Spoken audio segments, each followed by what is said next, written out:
This is being recorded and sent to my school. Do you feel comfortable with sharing this information based off of these questions? Yes, I do. All right. I'm gonna have you hold the phone since you're closer to the so you can be closer to the mic. It's like up here. Like the mic down there. All right. What were your first impressions of me and how did they change? Your first impression, my first impressions of you Yeah. when you were born? Yeah. Well, you are an interesting child, I can tell you that. From the moment you were born, you were different. Your birthing you was different. You kicked your way into this world, and I didn't have to push because you literally kicked your way out. As a young boy, you got into trouble a lot because, and I think a lot of it had to do with just the energy you had and people not really knowing what to do with you. And then I could tell you had some academic challenges with learning to read and write. And so you were always a very sweet little boy, a thoughtful little boy, and greedy. You love to eat, love to eat, love to eat, love to eat. And although we knew sometimes you would get into to trouble, we knew that it wasn't because you were a bad child or a bad person. You were just inquisitive. You were creative and still are, and you look to make a lot of people happy. You really do. So now, as you've grown older and you're in high school, I definitely see how you've matured. You're very much more confident in who you are and what you want to do with you transferring to Holy Trinity. Um, and you're still greedy and you're still helpful and very kind. All right. So the next question is, how did you choose my name? Well, when I was in labor, um, we already kind of knew. We knew you were a boy. So we had looked for names, boy names. And so at the moment that I was in labor, before you were born, we had made the decision to give you, it was either going to be Joshua or Joseph.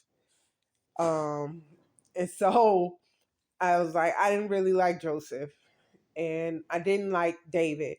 I think David was just overused. And Joshua is really overused, but I just liked it better. A Josh. A Josh being a Josh, because that's exactly what you live up to, being a Josh. So it was perfect. I like Joshua, Elijah, and it matched with Josiah being a J. And so it all fell in line. All right. Next question was, what were the hardest moments you had when I was growing up? I had a lot of hard moments. Oh, so many. I know I went back to school when I was pregnant with you. I ended up losing one job. I left one job and then I went back to school at Roosevelt University for a paralegal certificate. And I was going to classes on the bus and going to TT's house to pick up Faith after school. And I know one year they always make fun of me for carrying a toddler sized table and chairs on the bus in the snow during January. And it was fine. I had to do what I had to do to get you all what you needed, but at that time I didn't have the transportation that I needed.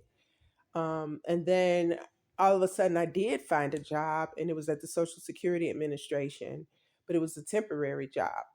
So I finished the program. I started working at Social Security Administration. I met a lot of people. I met people who were still trying to work and had cancer. I met people who were still trying to conduct their lives and found out they had dementia or Alzheimer's and had memory problems, but they needed, supplemental income because they had to take off work so much or they needed health insurance. So working at the Social Security Administration for that time while I was pregnant with you really shaped how I saw human beings and the struggles that people really have every day. especially when the man walked in and he had cancer. And even though he had cancer, he was still trying to work. But I finished that position, and the next day, I gave birth to you. And during that time of watching you grow up and trying to raise two other kids, um, I just learned how to be a more humble person, first of all, because I realized that life don't always have to be the way we think it is. We're not always guaranteed to be healthy. We are not always guaranteed to have a job or have money. We're not always guaranteed to have what we think we need or what we have right now. And we have to be grateful that we can walk, that we can talk, that we're not sick, that we're knocking on death's door with a diagnosis, fighting through chemotherapy and things like that. So I also went through the time my dad, he got diagnosed with cancer shortly around that time, and he was battling with his sickness. So um, yeah, he was still alive at that time, but he was very, very sick. Mm. All right, next next question. If you could do everything again, would you raise me differently? Um, if I did this all again, I don't I don't think so. I think those challenges we had of living in that tiny house on Clyde, and the hardships that we had, I think a lot of that stuff made us who we are today, to appreciate the simple things and not be so extravagant. So I think with all the hardships I did have, and a lot I did not get to mention because I know we don't have that much time, being robbed and going through a break in, and just surviving a lot of hardships. I would have to say I would not raise you any differently. I'm thankful to God that I did not listen to teachers who felt I just simply needed to spank you.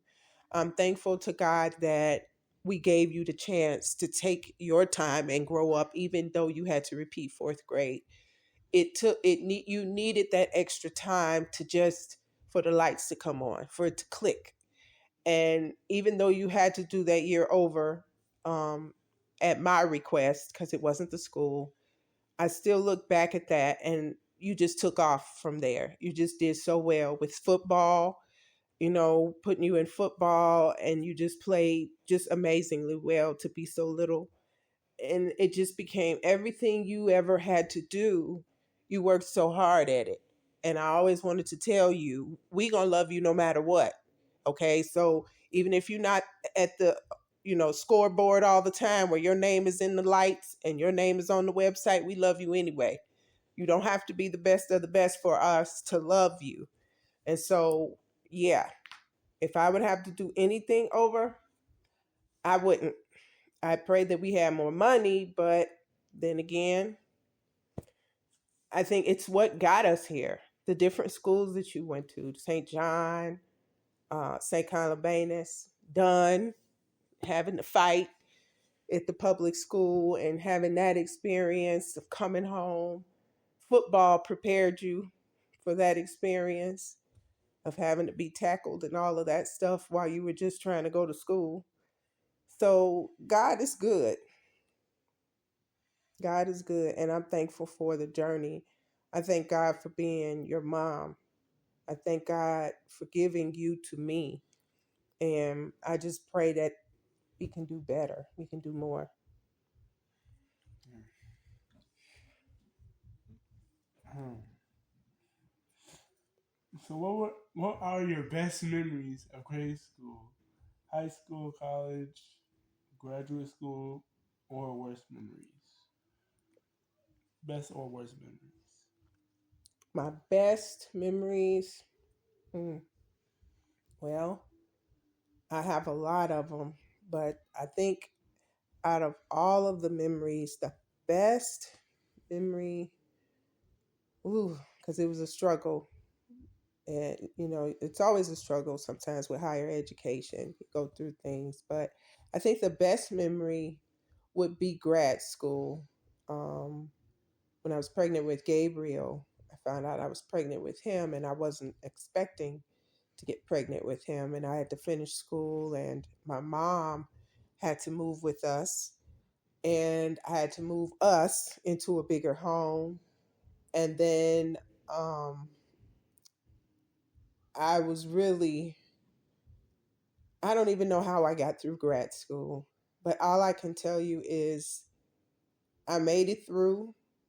And when my graduation came, I lost my job. My boss laid me off on June the 30th. But June 15th, I had graduated from grad school. And 15 days later, I was unemployed. And I was really heartbroken. But literally 3 months later, I had a job at Cook County, found it, applied, and got the job at Cook County. And my first week there, I was hit with an overpayment from unemployment, and it was unfair. It was unjustified, and I was able to go through an appeal and get it dropped. But I can tell you honestly, out of all of those things that I've gone through, I have so many memories. Gosh, I need to write a book. But I will tell you this: there is nothing in this life that you cannot overcome if you have your health and strength. That's number one. And number two, if you stay humble and if you give and love on to others, love on to people, the least of these, the people that people ordinarily look over, love on those people. God sees you and will reward you. And if you don't know nothing else about me from this life that I've lived, just know that I wouldn't change a thing. I've gone through a lot with my mother, my father, losing them both, and they were both very young. And now we don't have grandparents on my side, and I don't have siblings. I just want you to know that God will never leave and forsake you. He will never do either one of those things. And that no matter what happens, stick to your moral principles.